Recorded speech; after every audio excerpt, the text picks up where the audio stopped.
Clip number 186۔ اس clip میں آپ قرآن پاک کی سورہ نساء کی آیت نمبر 53 سے 55 تک کی تلاوت، ترجمہ اور تفسیر قرآن صراط الجنان سنیں گے۔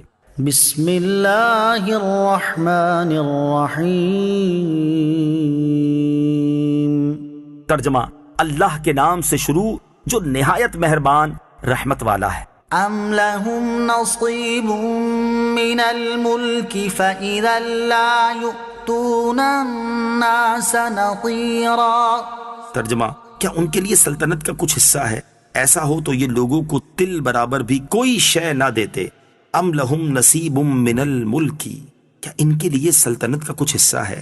یہودی کہتے تھے کہ ہم ملک اور نبوت کے زیادہ حقدار ہیں، تو ہم کیسے عربوں کی اتباع کریں؟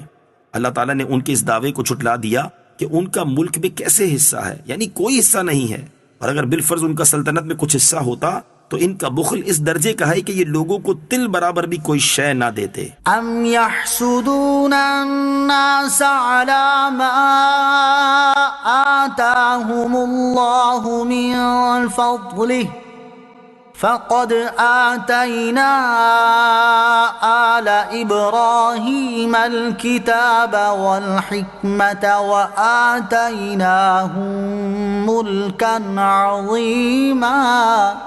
ترجمہ، بلکہ یہ لوگوں سے اس چیز پر حسد کرتے ہیں جو اللہ نے انہیں اپنے فضل سے عطا فرمائی ہے۔ پس بے شک ہم نے ابراہیم کی اولاد کو کتاب اور حکمت عطا فرمائی اور انہیں بہت بڑی سلطنت دی۔ ام یحسدون الناس، بلکہ یہ لوگوں سے حسد کرتے ہیں۔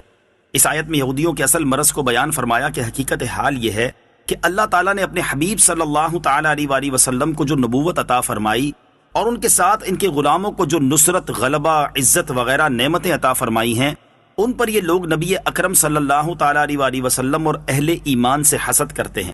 حالانکہ یہودیوں کا یہ فعل سراسر جہالت و حماقت ہے، کیونکہ اللہ تعالیٰ نے حضرت ابراہیم علیہ السلام کی اولاد پر فضل فرمایا تھا کہ کسی کو کتاب عطا فرمائی، کسی کو نبوت، اور کسی کو حکومت، اور کسی کو اکٹھی کئی چیزیں، جیسے حضرت یوسف، حضرت داؤد اور حضرت سلیمان علیہ السلام کو نوازا۔ تو پھر اگر اللہ عز و جل اپنے حبیب امام الانبیاء سید المرسلین صلی اللہ تعالیٰ علیہ وآلہ وسلم کو اپنے کرم سے کتاب اور نبوت اور رسالت عطا فرماتا ہے، تو اے یہودیوں تم اس سے کیوں جلتے اور حسد کرتے ہو؟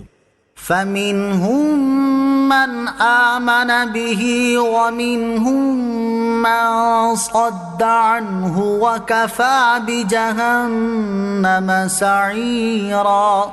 ترجمہ، پھر ان میں کوئی تو اس پر ایمان لے آیا اور کسی نے اس سے منہ پھیرا، اور عذاب کے لیے جہنم کافی ہے۔ فَمِنْهُمْ مَنْ آمَنَ بِهِ، پھر ان میں کوئی تو اس پر ایمان لے آیا۔ رب کریم عز و جل کا فضل جاری و ساری رہا، اس نے اپنے حبیب صلی اللہ تعالیٰ علیہ وآلہ وسلم کے سر پر رسالت کا تاج سجایا، کتاب عطا فرمائی اور انہیں عزت و غلبہ سے نوازا۔